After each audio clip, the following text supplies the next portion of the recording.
Au nom du Père et du Fils et du Saint-Esprit. Amen. Alors aujourd'hui, c'est un grand jour pour le Seigneur Jésus parce qu'il va vivre sa première communion avec victoire. Je voudrais aujourd'hui entrer dans le sens spirituel du passage de l'Exode que l'on a entendu en premier. Alors, il y a les Amalécites qui combattent contre Israël. Les Amalécites figurent les ennemis de l'Église, que ce soit les démons ou que ce soit des humains, ceux qui veulent détruire l'Église depuis 2000 ans. Et ceux qui veulent détruire l'Église, il faut bien comprendre que s'ils veulent faire ça, c'est pour que de la terre disparaisse la foi et que disparaisse toute relation entre Dieu et l'humanité, que disparaisse du cœur humain Dieu. C'est ça l'objectif de ceux qui veulent détruire l'Église. Donc ils s'attaquent à l'Église là où il y a justement la foi, la présence de Dieu.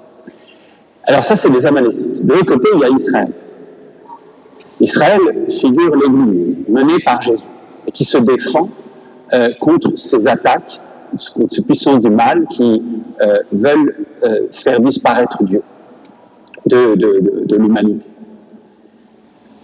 On a aussi Moïse. Moïse qui est sur la montagne, qui prie. Vous avez remarqué que quand Moïse prie, à ce moment-là, Israël est plus fort, mais quand Moïse cesse de prier, c'est les Amalécites, les ennemis d'Israël, qui sont les plus forts. Moïse figure les priants dans l'Église. Lorsque dans l'Église, il y a suffisamment de gens qui ont une vie de prière, alors l'Église trouve de la ferveur. Alors l'Église est remplie d'un amour pour Dieu. Alors l'Église vit une foi vive et belle. Mais lorsque la vie de prière, le nombre de priants diminue dans l'Église, alors l'Église devient minable. Et c'est exactement la clé pour comprendre ce que nous avons vécu ces 60 dernières années. Le nombre, vous savez que pendant ces dernières dizaines d'années, pendant longtemps, nous avons entendu un discours qui méprisait la prière, en disant « ça sert à rien, il faut l'action, la prière, c'est moins important que l'action. » là. Et ce discours, qui a été trop entendu et écouté, a fait qu'il y a eu, les plus anciens s'en souviennent, une baisse de la vie de prière considérable dans l'Église et du nombre de prières. Et le résultat, on le voit. L'Église, je parle de l'Église en France, heureusement que ce n'est pas le cas dans tous les pays, nous, on a été humiliés, écroulés, éminemment.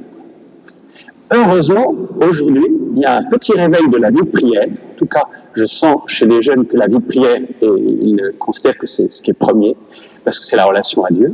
Et du coup, on sent que nous sommes en train de vivre un réveil de l'ardeur, de la ferveur, de l'amour dans l'Église, surtout chez les jeunes. Donc vous voyez, il y a un lien entre les deux. D'où l'importance d'avoir des priants dans l'Église, des gens qui persévèrent dans la prière.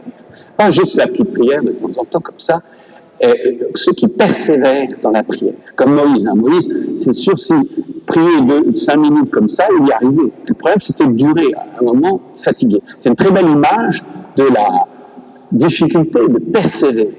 Pourquoi c'est dur de persévérer dans la prière? Parce que quand vous commencez à avoir une vie de prière, très vite, vous traversez un désert spirituel de la foi nue. On ne sent plus rien. On ne ressent plus rien dans la prière et on a l'impression du coup qu'il ne se passe rien et que ça ne sert à rien. Alors que justement, on est en train d'avancer dans le désert de la foi pour arriver à devenir un vrai prieur. Mais beaucoup abandonnent la vie de prière, mais qui rencontrent cette période de sécheresse dans la prière et ils disent « je ne sais pas prier » ou « ça ne sert à rien ».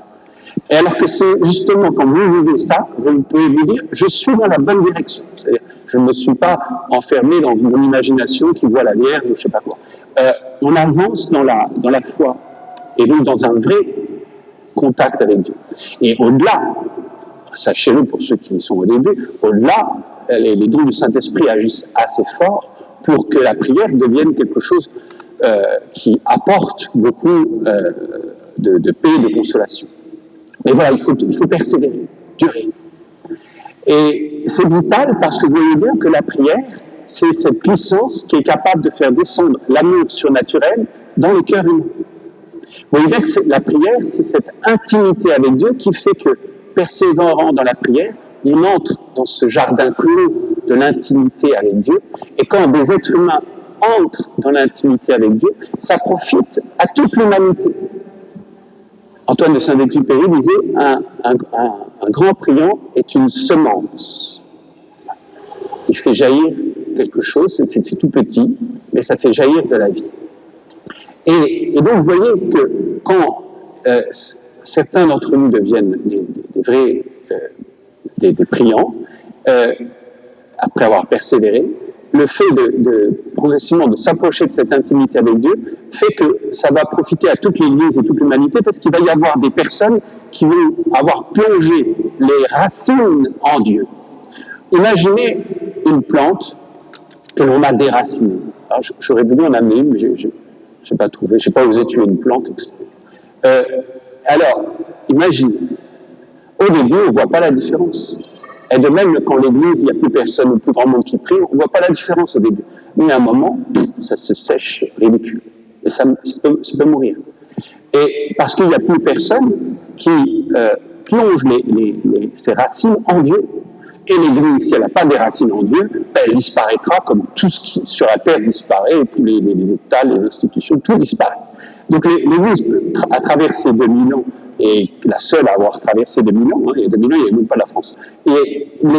Parce qu'elle a heureusement toujours eu des personnes qui plongeaient ses racines en Dieu. Oui, et la menace, c'est bien réel que l'Église puisse... alors, on a des promesses, mais que l'Église, en tout cas que la foi disparaisse de la terre. Le Christ dit, quand je reviendrai, trouverai-je la foi sur la terre? Donc vous voyez qu'il y a il ne s'agit pas de dire, oh ben Dieu pourvoira, non, il s'agit que parmi nous, on se sent assez responsable de cette question du Christ, trouverai-je la foi sur la terre, et de se dire, je vais me mettre à être priant pour que je fasse partie de ceux qui permettent à l'humanité et à l'Église d'avoir des racines en Dieu, dans le cœur de Dieu, dans le cœur brûlant d'amour de Dieu. Et voilà ce qui est beau. Vous savez, et je finis par ça, prier, augmenter le taux de prière de l'humanité, c'est participer à quelque chose de grand et de beau. Et c'est ce que je souhaite pour toi, Victoire, maintenant que tu fais ta première communion, de participer à quelque chose de grand et de beau, qui est le retour de l'humanité vers Dieu. Amen. Amen.